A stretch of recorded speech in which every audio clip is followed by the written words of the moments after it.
마가복음 8장 27에서 33절 말씀입니다. 예수와 제자들이 빌립보 가이사랴 여러 마을로 나가실새 길에서 제자들에게 물어 이르시되 사람들이 나를 누구라고 하느냐?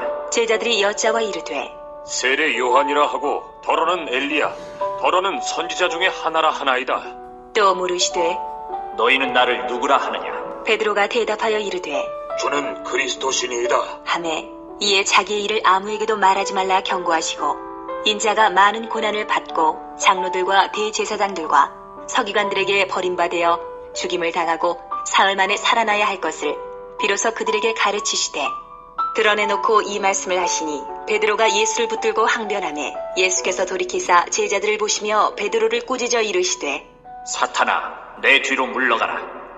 내가 하나님의 일을 생각하지 아니하고 도리어 사람의 일을 생각하는도다. 하시고 사랑하는 형제 여러분, 9월 11일 토요일 새벽 묵상에 오신 것을 환영합니다. 오늘 본문에 나타난 예수님의 마음에 공감이 되려면 복음서 전체를 바탕에 두어야 하고요. 적어도 8장 전체를 읽어야 합니다. 하지만 앞부분은 제가 요약해 드릴 테니 오늘 본문 이해에 도움이 되시기를 바랍니다.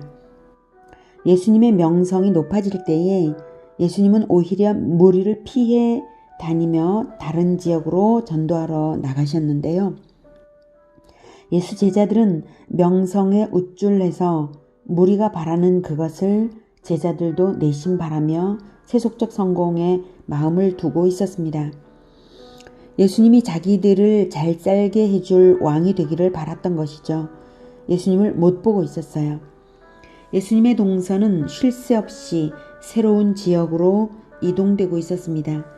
진리의 양식에 굶주린 무리에게 말씀을 뿌려주고 이동하곤 하셨죠.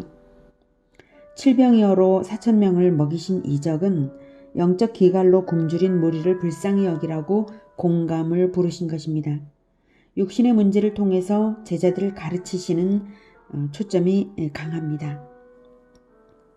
그러니까 마가복음 8장 2절에 보면 내가 무리를 불쌍히 여기노라 라고 말씀을 하셨죠.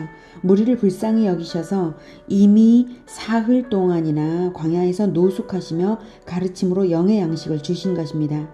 영적인 기갈 문제가 초점이었다는 것을 알 수 있는 것이 훗날 사도들이 육신의 문제를 오병이어 칠병이어 식으로 베풀어 본 적이 없다는 사실에서도 알 수 있습니다. 장애인을 고치고 귀신을 쫓아내고 죽은 자도 살리기까지 했지만 물질을 만들어내는 이적을 행한 적은 없습니다. 그리고 말씀을 가르치는 사역이 사도들의 주된 사역이었습니다. 사도들은 예수님의 가르침의 초점이 무엇이었는지를 훗날 깨달았기 때문에 그런 것입니다. 칠병이어 기적에는 영의 양식을 줄 때에 물질의 문제는 주님의 능력을 믿고 걱정하지 말라는 메시지도 들어있습니다. 그런데 제자들은 예수님과는 동상이몽이었어요. 칠병이어 기적에 이어 바리새인들의 표적 요구가 있었죠. 하늘로부터 오는 표적을 바리새인들이 요구하자 예수님은 탄식하셨는데요. 제자들은 예수님의 탄식을 공감하지 못했습니다. 공감했다면 배에서 15절에 보면 공감했다면 배에서 예수님께서 삼가 바리새인들의 누룩과 헤롯의 누룩을 주의하라 라고 말씀하신 그 말씀을 곧바로 이해를 했을 거예요. 아, 백성의 스승들 바리새인들이 오히려 악한 것을 보고 탄식하시는구나. 얼마나 마음이 아프셨을까. 바리새인들처럼 되지 말라고 하시는구나. 백성들을 참된 영의 양식으로 먹여 살려야겠어. 허황된 거짓으로 먹이면 안 돼. 이렇게 찰떡같이 알아들었어야 해요. 설령 이해하지 못했을지라도 적어도 떡 한 개밖에 없다고 걱정하신다는 생각을 하지는 않았을 거죠. 예수님은 불쌍히 여기는 탄식과 섬김으로 가득 차 계신데 제자들은 탐심과 근심 사이를 오락가락하고 있었죠. 예수님이 탄식하시며 이적을 베푸실 때 제자들은 우쭐하며 명성을 즐긴 거예요. 예수님은 빵이 있든 없든 개의치 않으시고 영의 양식을 먹일 일만 생각하시는데 제자들은 빵이 한 개밖에 없다고 근심에 쌓였어요. 예수님을 못 보고 있는 것이죠. 그래서 맹인을 치유하시는 이적을 단계적으로 행하신 것입니다. 제자들더러 제발 너희들도 단계적으로 눈 좀 떠라 하시는 거죠. 이제는 눈 뜰 단계가 되지 않았니? 이러시는 거죠. 그리고 이어서 오늘 본문은 제자들의 영적 시력을 점검하십니다. 27절. 예수와 제자들이 빌립보 가이사랴 여러 마을로 나가실새 길에서 제자들에게 물어 이르시되 사람들이 나를 누구라 하느냐. 제자들이 여쭤 이르되 세례 요한이라 하고 더러는 엘리야 더러는 선지자 중에 하나이다. 또 물으시되 너희는 나를 누구라 하느냐. 베드로가 대답하여 이르되 주는 그리스도 신이이다.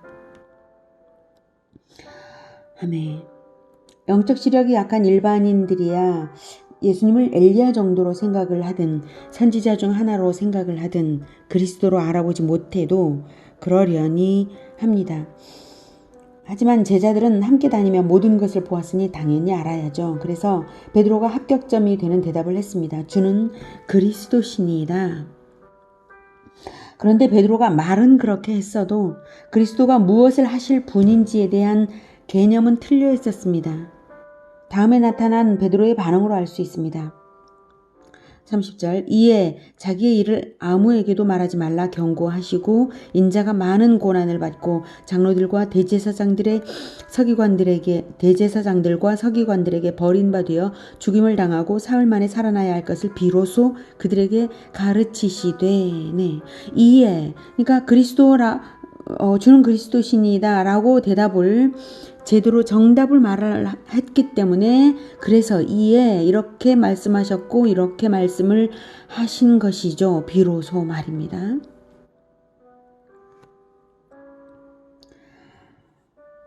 자, 자기의 일을 아무에게도 말하지 말라 경고를 하셨는데요. 그리스도는 그리스도인데 자기들을 잘 살게 해줄 그리스도로 오해가 확산되지 않게 아예 말을 하지 말라고 알리고 다니지 말라고 말을 하지 말라고 하셨습니다. 제자들조차도 그런 오해를 여전히 가진 줄을 아시니까요. 그리고 나서 그리스도의 진짜 핵심 사역이 무엇인지 말씀하십니다. 그것은 오병이어로 육신을 먹이는 것이 아니라 자기 육신을 오병이어처럼 찢어서 먹이는 사역이었어요. 31절. 인자가 많은 고난을 받고 장로들과 대제사장들과 서기관들에게 버림받아 죽임을 당하고 사흘 만에 살아나야 할 것을 비로소 그들에게 가르치시되. 네. 정확하게 그리스도의 죽음과 부활을 예언하셨습니다. 누가 죽이는지 왜 죽이는지 그리고 죽은 지 사흘 만에 부활까지 말입니다. 장로들과 대제사장들과 서기관들이 죽입니다. 그들은 이스라엘의 대표들이고 이스라엘을 가르치는 자들인데 그들이 죽입니다. 왜 죽이는가 하면 버림바 되어 버림바. 즉 그들 자신이 언약을 버렸기 때문에 그리스도도 버리는 것입니다. 이렇게 순환당함으로써 제물이 되어 하나님께서 받으시는 바가 되고 부활하실 것입니다.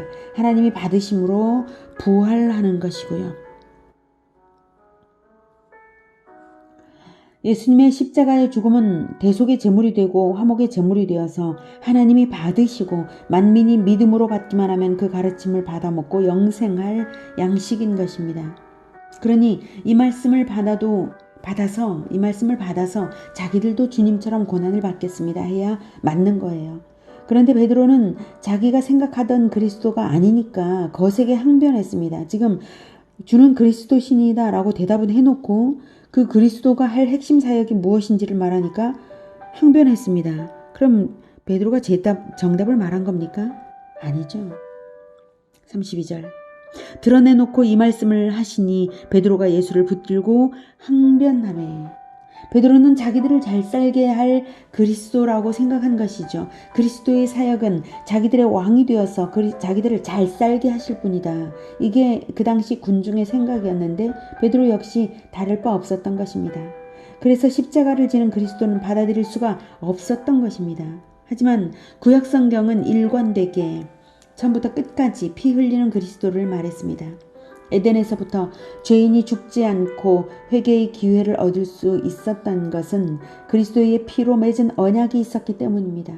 에덴 동산에 흘린 첫 피는 아담과 하와의 죄의 수치를 가리기 위해 가죽옷이 되어준 죄 없는 짐승의 피입니다. 그것은 그 짐승이 예표하는 거룩한 자의 죽음이 아담과 하와의 언약 파기로 인해 죽음을 대신하기로 하여서 그들의 죄를 덮었음을 알게 합니다. 대속의 언약이 있었기에 대속의 제사가 있는 것이고 대속의 제사는 대속의 죽음을 죽을 그리스도의 피를 상징하는 것입니다. 구약시대 내내 피 흘림의 제사를 드렸던 것은 모두 그리스도의 피를 기념하는 것이었습니다. 그리스도는 진정하고 영원한 왕이기에 자기 백성을 그들의 죄에서 구원할 왕이십니다. 왕은 백성을 자기 생명으로 책임지는 자입니다. 그리스도는 자기 생명으로 자기 백성을 죄에서 구원하기 위해 오신 것입니다. 그것이 구약시대 내내 드려왔던 제사의 의미입니다. 헌제자를 대신하여 하나님께 올려드리는 흠없는 속죄 제물의 죽음이 없다면 인간은 누구나 자기 죄 때문에 하나님을 결코 만날 수 없는 것입니다. 그렇게 구약시대 내내 그리스도의 죽음을 기념하여 믿었는데 이제 와서 죽음을 회피하면 언약도 파기되고 구원도 없는 것이죠. 그것이야말로 마귀의 유혹입니다.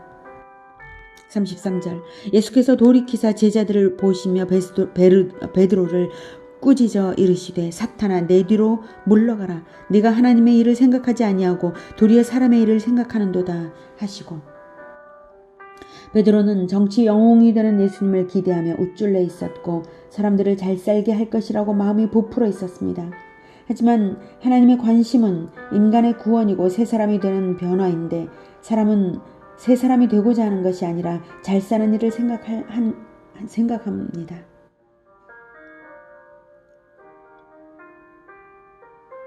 그것이 마귀가 좋아하는 밥이죠.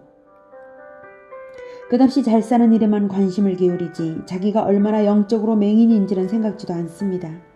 자기가 진정 변화해야 할 방향을 스스로 아는 사람은 없습니다. 우리는 사람의 일에서 눈을 돌려 예수님을 볼 줄 알아야 합니다.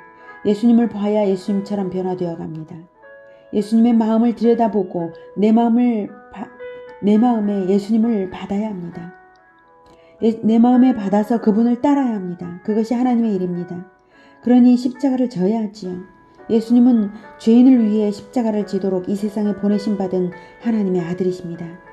요한복음 6장 29절에 하나님께서 하나님의 일을 하는 것은 예수님께서 대답을 하여 말씀을 하시기를 하나님께서 보내신 일을 믿는 것이 하나님의 일이라 이렇게 말씀하셨습니다.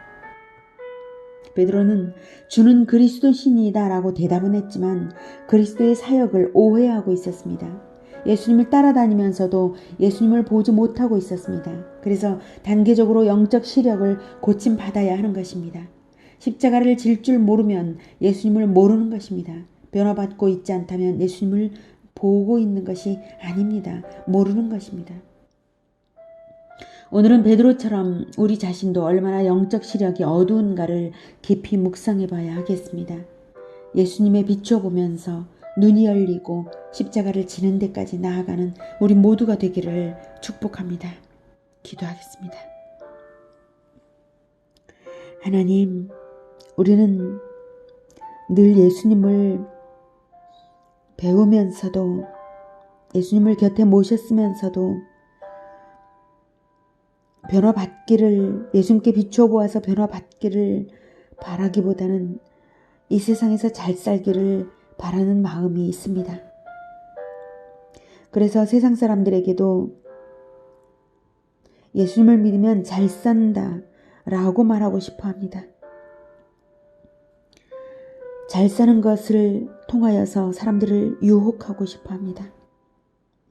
그러나 예수님이 원하시는 것은 예수님을 본받아 예수님께 비추어 보아서 변화받는 것을 주님께서 기뻐하심에도 불구하고 변화받고자 성경을 더 열심히 읽고 변화받고자 죄를 더 철저하게 버리고 변화받고자 기도하고 변화받고자 더욱 선행에 힘쓰는 그런 삶은 부족합니다. 예수님과 함께 동행한다고 하면서 예수님을 보지 못하는 우리를 불쌍히 여겨주시고 우리의 눈을 띄워주시옵소서. 우리가 예수님을 늘 주시하여 보고 예수님만을 본받아 닮아가게 하여 주시옵소서. 우리를 변화시켜 주시옵소서. 오직 예수님처럼 따라갈 수 있도록 우리를 변화시켜 주시옵소서. 이 세상에서 잘 사는 목표를 버리고 오직 예수님의 목표, 사람들을 구원하고 변화받게 하는, 변화되게 하는 그 목표를 가지고 나가겠습니다. 주님, 우리를 도와주시옵소서. 성령으로 충만하여서 예수님의 마음으로 그리고 예수님의 그 행실로 변화받을 수 있도록 주여 우리를 변화시켜 주시옵소서. 예수 그리스도의 이름으로 기도드립니다. 아멘. 이어지는 시간은 개인 기도 시간입니다.